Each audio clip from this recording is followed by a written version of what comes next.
Bueno, bienvenidos. Mi nombre es María Clemencia Jaramillo, soy nutricionista dietista de la clínica CardioVid. Hoy vamos a hablar un poquito de insuficiencia cardíaca y los temas relacionados con la alimentación en esta patología. La función del corazón es bombear la sangre en el cuerpo para llevar oxígeno a las células, ¿cierto? Esa función es muy importante y tiene que cumplirse a cabalidad para que nuestros órganos estén llenos del oxígeno que necesitan, ¿cierto? Y funcionen de la manera adecuada. Entonces, cuando tenemos insuficiencia cardíaca, el corazón pierde esa capacidad que tiene para poder empujar la sangre hacia donde debe llegar.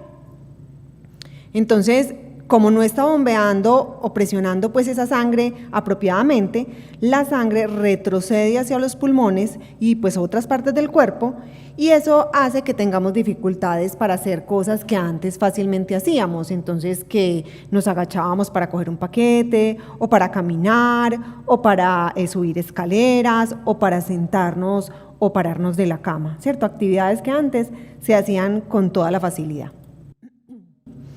Esa debilidad del músculo cardíaco puede ocurrir por muchas razones, ¿cierto?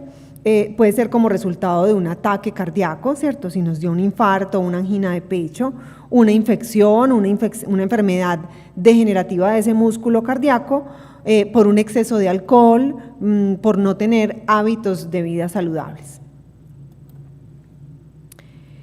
Cuando tenemos hipertensión, cuando tenemos la presión arterial alta, hace que el corazón tenga que hacer como más esfuerzo para bombear esa sangre al resto del cuerpo. Entonces eso es un factor de riesgo muy importante y puede causar una insuficiencia cardíaca, o si ya la tenemos, empeorarla. Por eso es tan importante cuidar nuestra presión arterial para que no empeore la patología.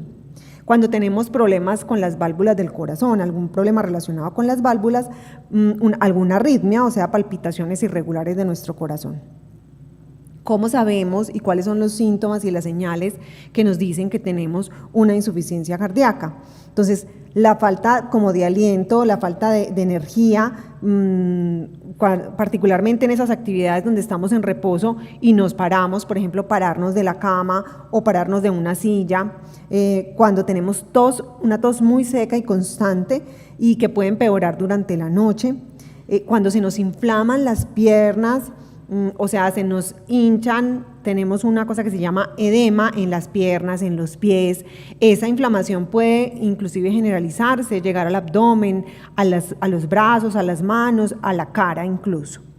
Despertarnos en la noche tosiendo con una crisis de tos o sin respiración. Cuando tenemos mucho cansancio, mucha debilidad, sentimos que todo nos cansa o nos agota, desde el principio de la mañana estamos cansados. Cuando dejamos de orinar o tenemos disminución en la producción de la orina, o tenemos que orinar frecuentemente en la noche, y cuando tenemos un aumento repentino del peso. Entonces, uno cuando come en exceso tiene un aumento de peso que es paulatino y se va dando con el tiempo. Cuando yo tengo un exceso de peso abrupto de un día para otro, de una semana para otro, quiere decir que estoy reteniendo líquidos. Cuando yo tengo más de 1 kilo al día o más de 3 kilos en una semana, se considera un aumento repentino y tiene que ser evaluado por la enfermera de falla cardíaca o el médico cardiólogo, ¿cierto? Entonces es muy importante que tengamos en cuenta que si aumentamos de peso mucho, es un signo de alarma y que tenemos que estar pendientes de ese edema, quiere decir que estamos reteniendo líquidos. Entonces, cuando hablamos de dieta, ¿qué es la mejor dieta? ¿Cuál es la mejor dieta? ¿Qué es la mejor dieta para cualquier persona? Entonces, para cualquier persona hay que cumplir unos criterios para poder tener una dieta saludable. Ahora en internet encontramos muchas cosas y entonces no sabemos realmente qué es una dieta, y como nos dicen tantas cosas tan diferentes, pues nos podemos confundir y pensar cuál es la mejor dieta para mí. Entonces debe cumplir que sea variada. ¿Y qué quiere decir que sea variada? Que tenga todos los grupos de los alimentos. Nosotros tenemos 7 grupos de alimentos. Esos 7 grupos debemos consumir en las cantidades adecuadas, pero los grupos de alimentos deben estar presentes. Cuando yo excluyo completamente un grupo de alimentos, voy a tener una deficiencia de algún nutriente. Entonces es muy importante que tengamos esa variedad que nos va a garantizar que tengamos de cada nutriente lo que necesitamos. Pero ahora bien, tiene que ser balanceada. Y cuando hablamos de balanceada, tenemos que cumplir una proporción de esos nutrientes. Quiere decir que dentro de los grupos de alimentos están las grasas, ¿cierto? Pero si yo no cumplo el equilibrio en que sea balanceada, ¿cierto? Que tenga el porcentaje adecuado de ese nutriente tan importante que es las grasas, y se me aumenta el consumo de grasas, voy a tener dificultades en mi salud. Entonces ahí deja de ser una alimentación saludable. Y hablando de moderada, es controlar los excesos. Entonces, cuando hablamos de controlar los excesos en los micronutrientes que más tenemos que poner atención, es en los que más comemos generalmente, ¿cierto? Entonces comemos muchas grasitas, comemos muchos carbohidratos, o sea, comemos muchas harinas, muchos dulces. Entonces no quiere decir que si yo tengo una alimentación saludable tengo que excluir por completo esos grupos, sino que tengo que hacer una moderación en esos grupos de alimentos. El problema aquí no es las grasas, sino la calidad de las grasas que estamos consumiendo. Entonces, si yo consumo demasiados fritos, pues voy a tener un exceso calórico a través de grasa saturada que va a hacer que yo tenga problemas en el corazón y voy a tener enfermedades crónicas no transmisibles como las enfermedades cardiovasculares. La protección cardiovascular es muy importante, y cuando hablamos de eso hablamos de los alimentos que son cardioprotectores. ¿Qué es un alimento cardioprotector? Es el que me aporta una serie de productos o una serie de sustancias que ayudan que mi corazón tenga protección, funcione adecuadamente. Y cuando estamos hablando de eso, estamos hablando del omega 3, ¿cierto?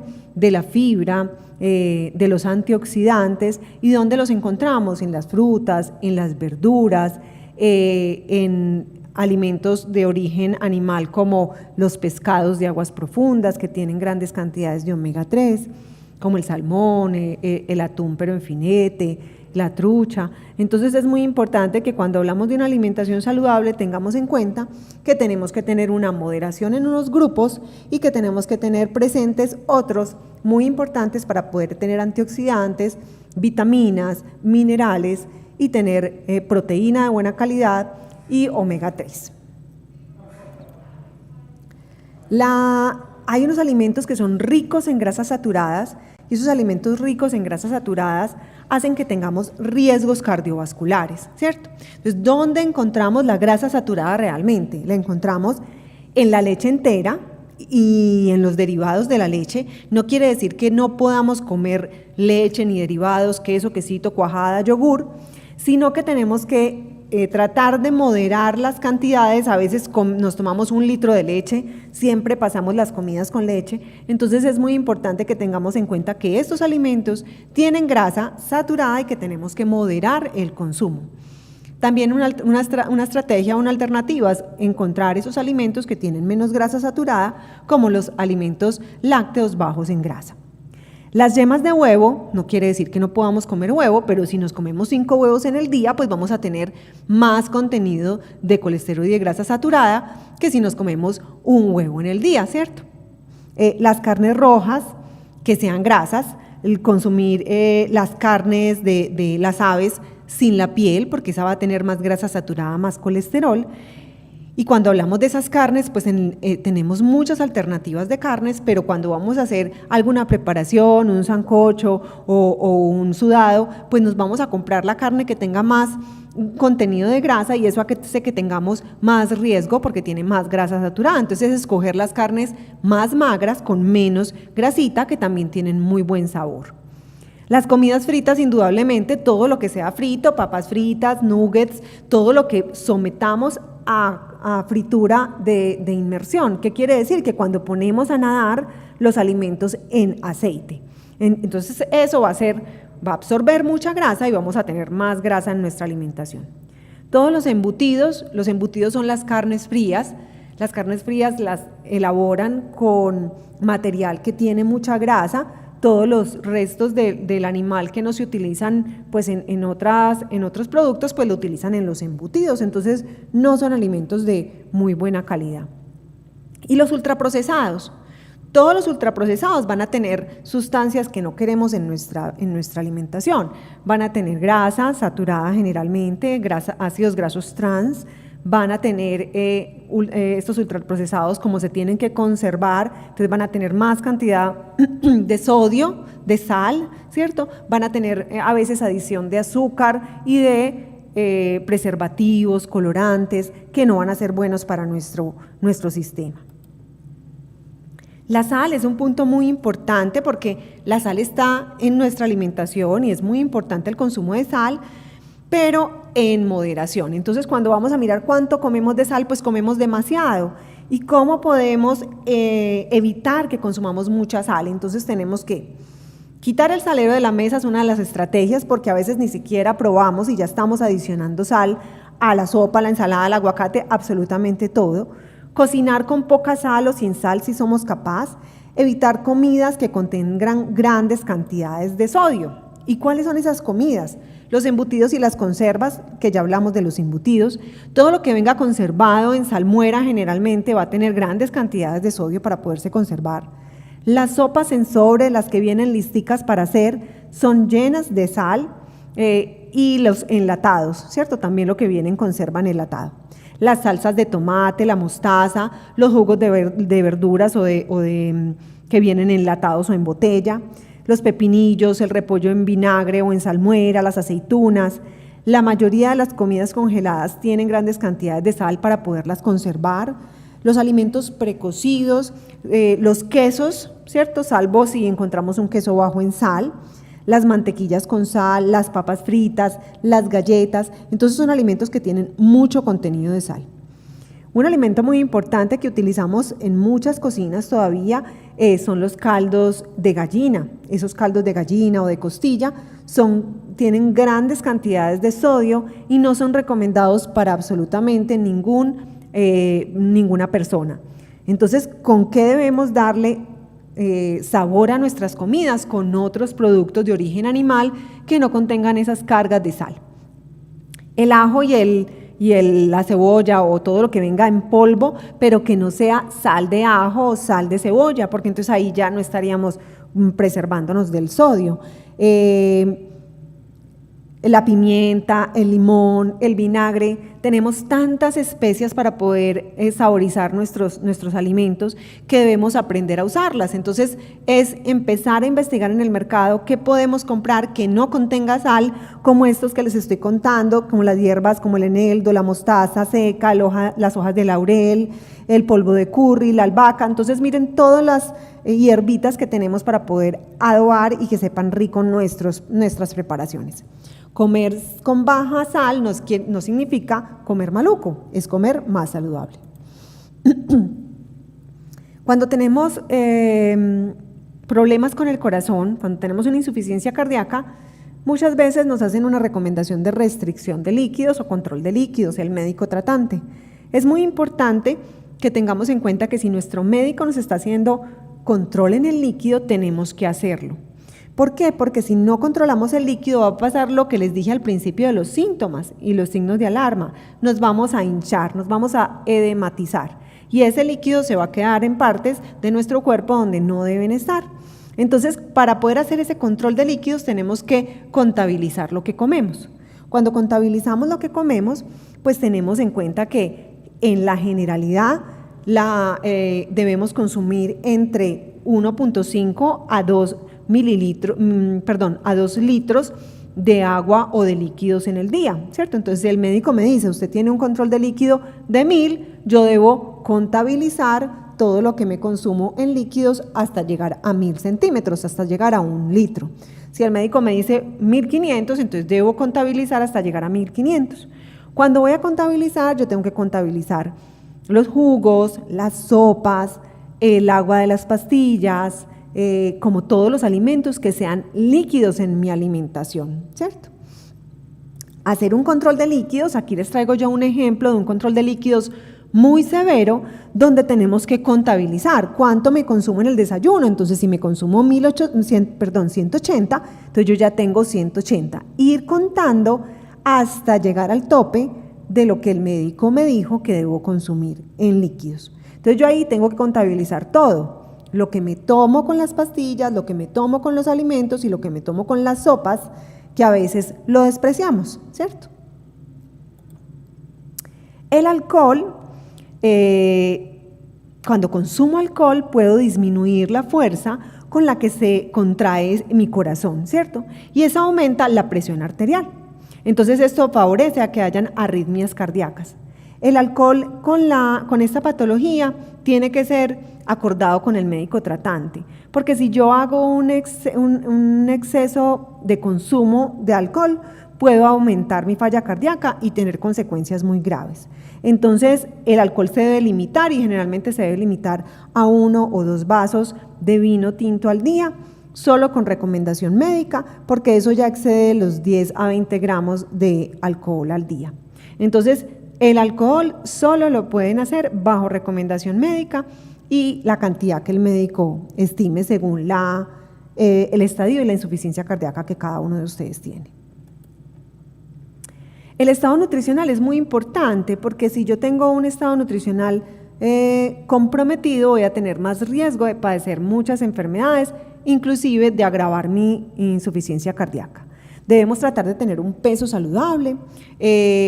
La recomendación es no bajar mucho de peso. Si vamos a necesitar una disminución en nuestro peso, debe ser acompañado por una nutricionista, porque en la falla cardíaca se presenta una característica y es una anorexia cardíaca. ¿Qué quiere decir eso? Que disminuye en algunos estadios de la enfermedad mucho el apetito y esa anorexia cardíaca hace que tengamos muchos riesgos nutricionales y que el paciente pueda agravarse. Entonces es muy importante controlar el peso. Si yo voy a necesitar disminución de peso, debo estar acompañado por una nutricionista para no tener problemas con esta caquexia. ¿Cómo debo yo controlar mi peso? Debo controlar mi peso por 2 razones. Primero, porque me indica cómo está mi estado de edema, si me estoy hinchando o no me estoy hinchando. Y segundo, porque controlar el peso significa que no vayamos a tener excesos de peso o delgadez extremas, caquexia cardíaca, que nos va a empeorar nuestro cuadro. Nos debemos pesar diariamente a la misma hora, ojalá en la mañana, después de haber entrado al baño, para que sea un peso más real. En la misma pesa y ojalá que sea pues como bien ubicada la pesa. ¿Cómo ubicamos bien la pesa? Cuando tenemos baldosa, que sea en una misma baldosa para que la pesa no se desequilibre y vamos a tener datos inadecuados. Es muy importante que tengamos un cuadernito donde registremos ese peso, porque ese peso nos va a servir, a veces se nos olvida, ayer cuánto pesé, ¿cierto? Entonces, como es tan sensible ese peso, si yo aumento más de 1 kilo de un día para otro o aumento más de 3 kilos en una misma semana, voy a tener que acudir a mi enfermera de falla cardíaca o a mi médico tratante porque estoy teniendo retención de líquidos y estoy teniendo un edema que no debe pasar y que debemos mejorar, ¿cierto? Entonces es muy importante que tengamos en cuenta, y lo repito, 1 kilo de un día para otro o 3 kilos en una semana. Si no, hay que llamar al médico o a la enfermera. Definitivamente, esta es la única palabra que se utiliza aquí de prohibición, prohibido fumar. El tabaco definitivamente hace que tengamos muchas dificultades en la falla cardíaca y que empeore mucho nuestros síntomas y nuestra enfermedad. La cantidad de ejercicio debe ser dependiendo del grado de insuficiencia cardíaca que tengamos. El médico es el que debe prescribir la cantidad de ejercicio o la fisioterapeuta. Las caminatas cortas generalmente son las que toleran casi todos los pacientes, de 5 a 10 minutos, 1 o 2 veces al día.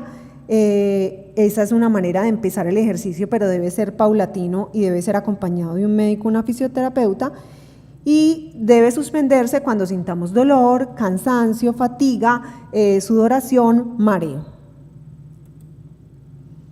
Evitar el ejercicio cuando estemos muy llenos, acabemos de comer, no deben ser en esos momentos el momento del ejercicio. Cuando haga mucho calor, cuando haya mucha humedad, cuando haga mucho frío o cuando no se sientan bien. En ese momento no es adecuado hacer el ejercicio. En cuanto a los alimentos, de lo que hemos hablado, es muy importante comer de todo, ¿cierto? Teniendo en cuenta las restricciones necesarias para cada patología. Si yo tengo otra patología, tengo que hacer unas restricciones, pero comer de todos los grupos de alimentos en sus proporciones es muy importante. Mantener un peso saludable, no estar muy delgado, tampoco estar con sobrepeso, y mantener ese peso en la medida de lo posible. Evitar el exceso de grasas saturadas y colesterol, que ya les conté cómo lo evitamos, cómo tratamos de que nuestra alimentación sea más saludable y que nos lleve a tener una vida con mayor calidad de vida. Evitar el exceso de sodio. El primer paso es quitar el salero de la mesa y evitar esos alimentos ultraprocesados que nos aportan tanto sodio. Y no excederse con las bebidas alcohólicas, idealmente no consumirlas, o si se van a consumir, solo con prescripción médica. Les agradezco mucho.